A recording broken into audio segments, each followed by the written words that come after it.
आज हम भजन संहिता के भजन 49 का अध्ययन करेंगे। धन पर भरोसा रखने की मूर्खता। हे देश देश के सब लोगों, यह सुनो। हे संसार के सब निवासियों, कान लगाओ। क्या ऊंच, क्या नीच, क्या धनी, क्या दरिद्र, कान लगाओ। मेरे मुंह से बुद्धि की बातें निकलेगी और मेरे हृदय की बातें समझ की होगी। मैं नीति वचन की ओर अपना कान लगाऊंगा। मैं वीणा बजाते हुए अपनी गुप्त बात प्रकाशित करूंगा। विपत्ति के दिनों में जब मैं अड़ंगा मारने वालों की बुराइयों से घिरूं, तब मैं क्यों डरूं? जो अपनी संपत्ति पर भरोसा रखते और अपने धन की बहुतायत पर फूलते हैं, उनमें से कोई अपने भाई को किसी भांति छुड़ा नहीं सकता है और न परमेश्वर को उसके बदले प्रायश्चित में कुछ दे सकता है, क्योंकि उनके प्राण की छुड़ौती भारी है। वह अनंत तक कभी न चुका सकेंगे। कोई ऐसा नहीं जो सदैव जीवित रहे और कब्र को न देखे, क्योंकि देखने में आता है कि बुद्धिमान भी मरते हैं और मूर्ख और पशु सरीखे मनुष्य भी दोनों नष्ट होते हैं और अपनी संपत्ति दूसरों के लिए छोड़ जाते हैं। वे मन ही मन यह सोचते हैं कि उनका घर सदा स्थिर रहेगा और उनके निवास पीढ़ी से पीढ़ी तक बने रहेंगे, इसलिए वे अपनी अपनी भूमि का नाम अपने अपने नाम पर रखते हैं। परंतु मनुष्य प्रतिष्ठा पाकर भी स्थिर नहीं रहता। वह पशुओं के समान होता है जो मर मिटते हैं। उनकी यह चाल उनकी मूर्खता है, तो भी उनके बाद लोग उनकी बातों से प्रसन्न होते हैं। वे अधोलोक की मानो भेड़ बकरियां ठहराए गए हैं। मृत्यु उनका गडेरिया ठहरी और भोर को सीधे लोग उन पर प्रभुता करेंगे और उनका सुंदर रूप अधोलोक का कौर हो जाएगा और उनका कोई आधार न रहेगा। परंतु परमेश्वर मेरे प्राण को अधोलोक के वश से छुड़ा लेगा, क्योंकि वही मुझे ग्रहण कर अपनाएगा। जब कोई धनी हो जाए और उसके घर का वैभव बढ़ जाए, तब तू भय न खाना, क्योंकि वह मरकर कुछ भी साथ न ले जाएगा, न उसका वैभव उसके साथ कब्र में जाएगा। चाहे वह जीते जी अपने आप को धन्य कहता रहे, जब तू अपनी भलाई करता है तब वे लोग तेरी प्रशंसा करते हैं, तो भी वह अपने पुरखाओं के समाज में मिलाया जाएगा, जो कभी उजियाला न देखेंगे। मनुष्य चाहे प्रतिष्ठित भी हो, परंतु यदि वे समझ नहीं रखते तो वे पशुओं के समान हैं जो मर मिटते हैं।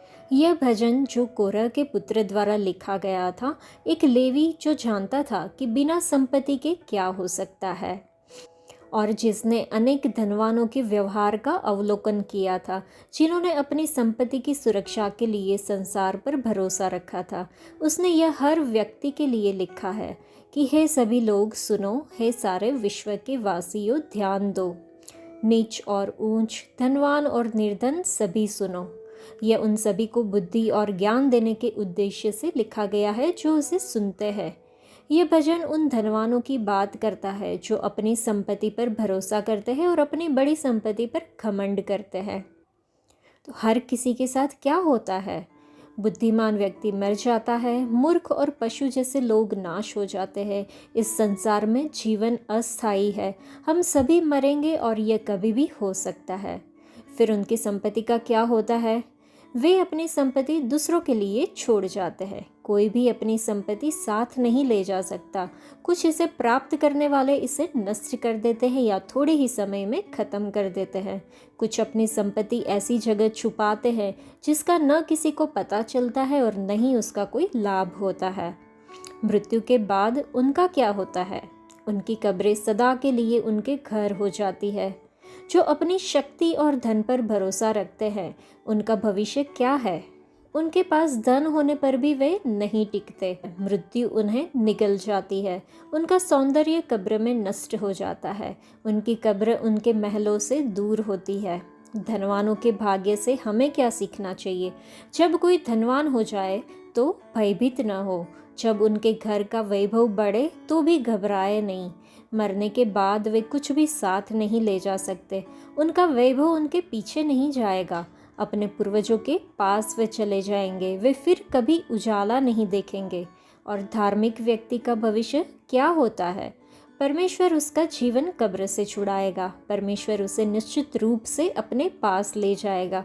जो लोग यहोवा पर भरोसा करते हैं, उनके वचनों के अनुसार जीते हैं और उनमें विश्वास के साथ मरते हैं, वे स्वर्ग में रहेंगे। यह शिक्षा का उद्देश्य दुनिया के लोगों को ये सिखाना है कि इस संसार की संपत्ति पर निर्भर रहना बुद्धिमानी नहीं है। ये शास्त्र दूसरों की संपत्ति से होने वाले दुखों को उजागर करते हुए परमेश्वर के लोगों को कठिनाइयों का सामना करने के लिए परमेश्वर पर भरोसा रखने का भी प्रोत्साहन देता है। जो लोग धनवान होते हैं उन्हें दुनिया मान सम्मान देती है, लेकिन पैसा किसी को विनाश से नहीं बचा सकता। पवित्र शास्त्र इस बात पर जोर देता है कि जो परमेश्वर को नकारते हैं और संपत्ति पर भरोसा करते हैं वे समझदार नहीं है। तो क्या हम धन के लिए संसार के पीछे भाग रहे हैं या यहोवा परमेश्वर के लिए जी रहे हैं? क्या हम सांसारिक संपत्ति पर भरोसा रखते हैं या अपनी संपत्ति और वैभव पर घमंड करते हैं? क्या हम इस संसार में अपनी संपत्ति बढ़ाने के लिए जी रहे हैं या स्वर्ग में अपनी संपत्ति जमा कर रहे हैं? यदि हम आज मर जाए तो हमारा क्या भाग्य होगा? हम अपनी अनंतता कहाँ बिताएंगे? क्या हम वास्तव में यह प्रमाण दे सकते हैं कि हम समझदार लोग हैं जिन्होंने संसार की संपत्ति के बजाय यहोवा पर भरोसा रखा है? क्योंकि मृत्यु के बाद प्रत्येक व्यक्ति को परमेश्वर के न्याय का सामना करना होगा। बाइबल सिखाती है जैसा कि मनुष्यों के लिए एक बार मरना और उसके बाद न्याय के लिए उपस्थित होना ठहराया गया है। उद्धार न पाए हुए लोग, चाहे वे अमीर हो या गरीब, अनंतकालीन दंड भुगतेंगे, लेकिन जो मसीह यीशु में विश्वास के द्वारा उद्धार पाते हैं वे अनंत जीवन का अनुभव करेंगे। हालांकि प्रत्येक उद्धार प्राप्त व्यक्ति को भी परमेश्वर के सामने अपने जीवन का लेखा देना होगा, क्योंकि लिखा है हमें सबको मसीह के न्यायासन के सामने उपस्थित होना आवश्यक है, ताकि हर एक अपने शरीर के द्वारा किए हुए भले या बुरे कामों का फल पाए। इस संसार की संपत्ति का अनंत काल में कोई महत्व नहीं होगा। केवल वे अच्छे कार्य जो हमने मसीह के लिए किए मूल्यवान होंगे।